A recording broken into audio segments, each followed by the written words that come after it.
Nah disinilah kemudian, baru berapa minggu lalu, dalam 5 tahun terakhir ini, kelompok-kelompok Islam seolah menjadi terasing di negerinya sendiri. Itu yang dia rasakan. Berapa ulama yang berjuang mendirikan republik ini. Indonesia 80% penduduknya umat Islam. Tidak pernah meminta 80% hasil sumber daya alam yang dikuasai negara untuk umat Islam. Gak ada yang dia minta. Ada gak dia minta? 80% umat Islam penduduk Indonesia tidak pernah meminta 80% APBN untuk umat Islam. Gak ada yang dia minta. Sederhana permintaan umat Islam. Dia mau berdialog sama Tuhannya. Dia mau mengingatkan umatnya akan kebaikan. Yang tidak hanya mengajarkan doa makan dan doa minum, tapi juga cara memilih pemimpin. Begitu kira-kira. Nah inilah ketegangan-ketegangan. Ketika agamanya dinistakan, kok susah sekali ini membawa ke proses hukum. Muncullah demo berjilid-jilid. Yang kemudian berujung ulamanya tidak bisa pulang. Belum lagi penghujung, kemudian ada agama yang diperhadapkan sebagai musuh besar Pancasila. Nah ini menarik menurut saya. Saya ini Islam, tapi bukan pengetahuan Islamnya seperti Ustadz Ali Mukhtar Ngabalin dan Abu Bakar. Ustadz Abu Bakar. Tapi dengan segala awam saya terhadap Islam. Ketika saya ditanya, Pancasila itu di mana dalam kehidupan saya? Maka saya akan mengatakan bahwa ketika saya lahir, orang tua saya itu membisikkan Pancasila di telinga saya. Cuma bahasanya bukan seperti yang tertulis dalam Undang-Undang Dasar itu.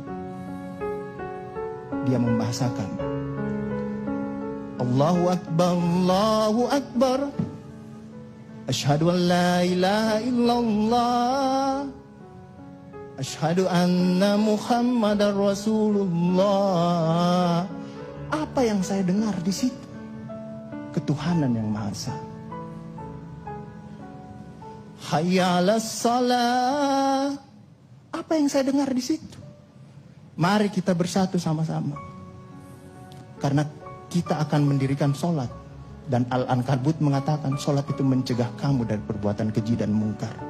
Ada kemanusiaan yang adil dan beradab. Saya dengar di situ. Hayya 'alal falah. Mari sama-sama menuju kemenangan. Kemenangan yang bagaimana kita peroleh? Kerakyatan yang dipimpin oleh hikmat kebijaksanaan dalam permusyawaratan perwakilan.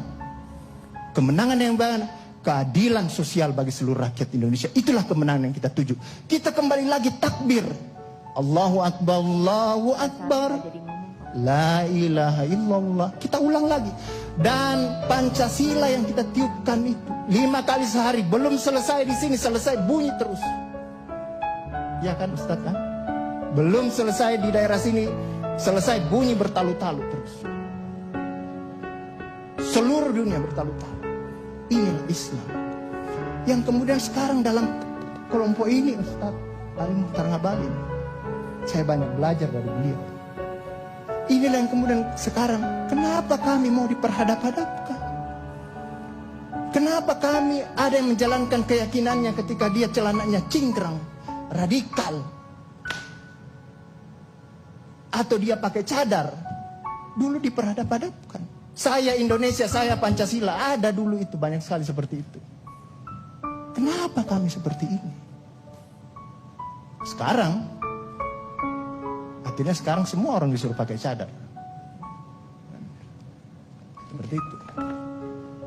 Inilah kemudian rentetan yang membuat istilah tadi Ustadz Abu Bakar, kok paranoid sekali dengan undang-undang HIP ini.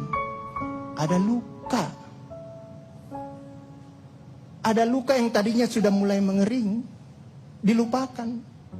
Tapi tiba-tiba ini kemudian dikhawatirkan. Jangan sampai Pancasila ini mau dipakai sebagai instrumen untuk membibirkan kelompok Islam dalam republik kita. Apalagi kalau kita baca RUU-HIP itu, pemegang kekuasaan pembinaan ideologi Pancasila ada sama presiden. Saya juga baca-baca sekilas tadi. Kok di situ ditulis pendidikan nasional menurut undang-undang ini itu berubah. Tujuan pendidikan nasional oleh Undang-Undang Dasar mengatakan bahwa beriman, bertakwa, berakhlak mulia. Di sini diciptakan pendidikan nasional itu bertujuan untuk menjadi tenaga ahli dan terampil. Ini kan mau dikasih jadi tukang ini bagi kapitalis kalau seperti itu berpikirnya. Nah, inilah yang kemudian yang dirasakan oleh kelompok-kelompok Islam dalam perspektif perjalanan konstitusional kita, bahwa ada yang tidak adil dilakukan oleh kekuasaan. Kelompok Islam selama ini tadi yang saya katakan tidak pernah meminta apa-apa. Paling jauh kelompok-kelompok Islam mungkin dapat honor dari negara. Itu pun tidak dipakai untuk foya, dikembalikan lagi untuk membantu negara, menghidupkan santri-santri, mencerdaskan kehidupan bangsa, menciptakan manusia-manusia yang beriman, bertakwa dan akhlak mulia. Yang sebenarnya tugas pemerintah itu dikembalikan lagi seperti itu. Itulah yang kemudian mulailah sekarang kelompok Islam sangat hati-hati kalau kemudian Pancasila ditiupkan terus, seolah-olah ini mau dijadikan instrumen untuk memarjinalkan. Siapa kekuasaan itu, pertanyaannya? Saya juga tidak tahu. Tetapi kita akan bisa menemukan jawabannya itu, Pak Fadli, Pak Ali Muhtar. Mari kita pulang ambil cermin masing-masing di rumah. Bisa jadi kekuasaan itu ada pada wajah dalam cermin.